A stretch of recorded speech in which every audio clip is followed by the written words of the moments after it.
Hello everyone, steno with Arihant पर आपका स्वागत है। यह डिक्टेशन 85 शब्द प्रति मिनट की गति से मेवाड़ सीरीज से होगी और यदि आप इसका पीडीएफ प्राप्त करना चाहते हैं तो आप हमारे टेलीग्राम ग्रुप को ज्वाइन कर सकते हैं, जिसका लिंक डिस्क्रिप्शन में दिया गया है। इसके अलावा जो भी इंफॉर्मेशन हम आपको देना चाहते हैं सर्वप्रथम वह हमारे ग्रुप में ही प्रोवाइड की जाती है, तो आप हमारे ग्रुप को ज्वाइन जरूर करें और वीडियो को ज़्यादा से ज़्यादा शेयर करें, चैनल को सब्सक्राइब करें, नोटिफिकेशन की घंटी ऑन करें ताकि आपके पास सबसे पहले इन्फॉर्मेशन पहुंच सके। चलिए तो डिक्टेशन प्रारंभ करते हैं। डिक्टेशन 5 सेकंड बाद।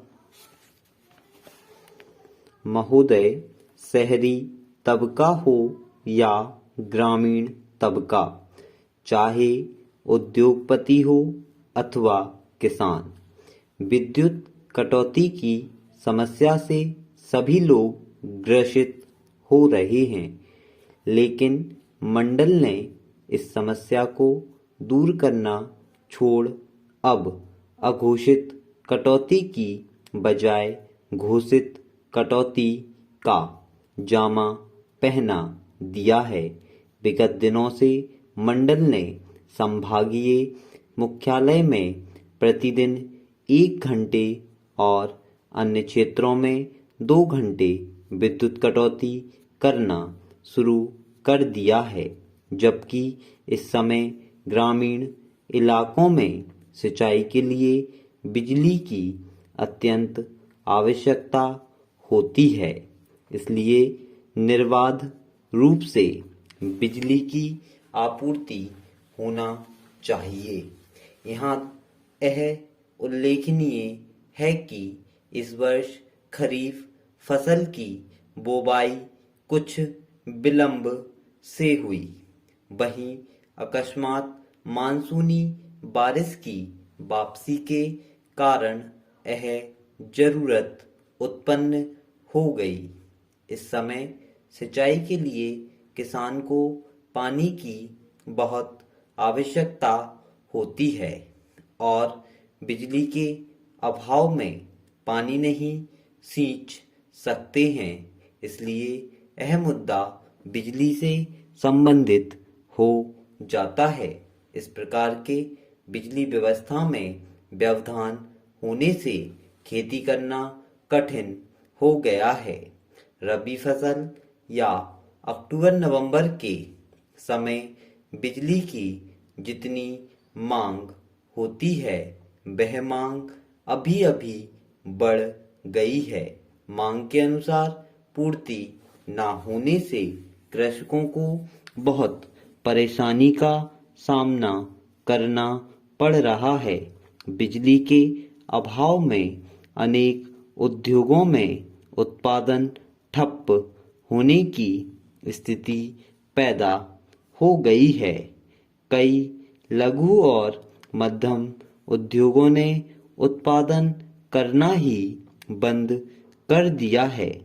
खबरों के मुताबिक विद्युत कटौती के कारण कई औद्योगिक क्षेत्रों में उत्पादन बड़े पैमाने पर प्रभावित हो रहा है। यही स्थिति लगभग सारे औद्योगिक क्षेत्रों में उत्पन्न हो रही है।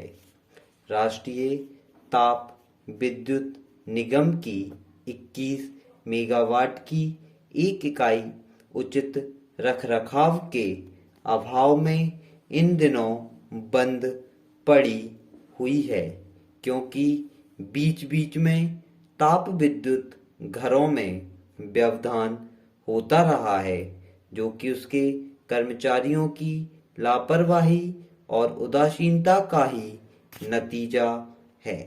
इस कई बार बड़ी दुर्घटनाओं के कारण मंडल करोड़ों रुपए की हानि उठाता रहा है, जो इसके अर्थतंत्र को कमजोर कर रहा है।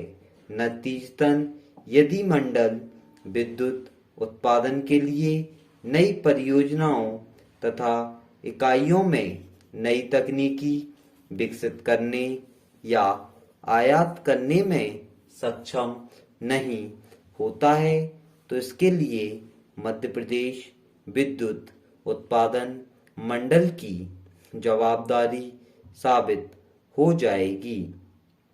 विद्युत मंडल की चार विद्युत उत्पादन इकाइयां राष्ट्रीय स्तर पर पुरस्कृत हो चुकी हैं। इसके बावजूद आवश्यक विद्युत आपूर्ति नहीं कर पाना बेहद चिंताजनक बात है। इस पर मंडल समेत सभी संबंधित जिम्मेदार पक्षों को व्यापक विचार विमर्श करना चाहिए। फिलहाल सरकार ने 5वें वेतन आयोग की सिफारिशें लागू करने के निर्णय को स्थगित कर दिया है।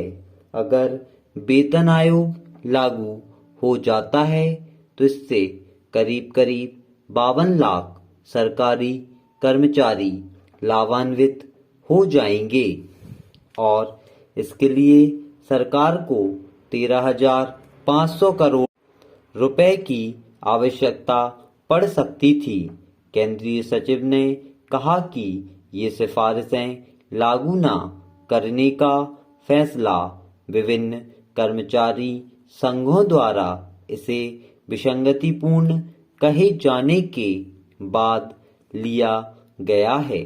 उन्होंने कहा कि सरकार ने सोचा था कि करोड़ों रुपए खर्च करने के बाद कर्मचारी खुश होंगे, किंतु देखने में यह आया है कि इससे अधिकतर लोग असंतुष्ट थे। आधिकारिक सूत्रों का कहना है कि वेतन आयोग की सिफारिशों के खिलाफ विभिन्न कर्मचारी संघों द्वारा आंदोलन करने की घोषणा के कारण सरकार को मजबूरीवश यह कदम उठाना पड़ा है।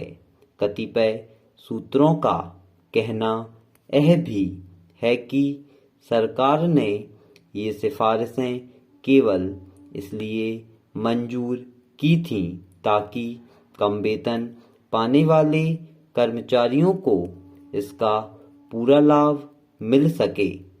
सरकारी सूत्रों का कहना है कि राज्य सरकार से राज्य शासन के कर्मचारी भी वेतन में इतनी ही वृद्धि की मांग कर रहे थे, जो संभव नहीं लगता था। सूत्रों के द्वारा यह भी पता चला है कि पूर्व में ही राज्य सरकारें अपने राजस्व का 90 से 95% कर्मचारियों के वेतन पर खर्च कर रही हैं। सरकार के इस निर्णय पर प्रतिक्रिया व्यक्त करते हुए भारतीय कम्युनिस्ट पार्टी के सांसद गुरुदास दास ने कहा कि जब सरकार को मालूम था कि विसंगतियां होने से वेतनमान का विरोध होगा तो उसने इसे लागू ही क्यों किया। उन्हें इस बारे में पहले ही विचार करना था। वेतन आयोग के एक सदस्य ने कहा कि वेतन आयोग की विसंगतियों से ज्यादा दूसरी बात जो सामने आती है वह यह है कि सरकार सही निर्णय लेने में सक्षम नहीं है। केंद्र सरकार ने बुधवार को 7वें वेतन आयोग का कार्यकाल 4 महीने के लिए बढ़ा दिया है। एक दिन पहले ऐसा बताया जा रहा था कि वेतन आयोग सितंबर के अंत में अपनी रिपोर्ट सौंप देगा, लेकिन कैबिनेट बैठक में कार्यकाल बढ़ाने के लिए अंतिम मोहर लग गई। बैठक से पहले आशंका जताई जा रही थी कि आयोग का कार्यकाल 2 माह के लिए बढ़ाया जाएगा, लेकिन इसे 4 महीने तक बढ़ा दिया गया। योजना के अनुसार बताया जा रहा है कि 7वें वेतन आयोग की सिफारिशें 1 जनवरी 2016 से लागू होने की संभावना बनती दिख रही है। स्टॉप। यदि आपको वीडियो अच्छी लगी तो वीडियो को लाइक करें, चैनल को सब्सक्राइब करें और ज़्यादा से ज़्यादा लोगों में शेयर करें। Thank you.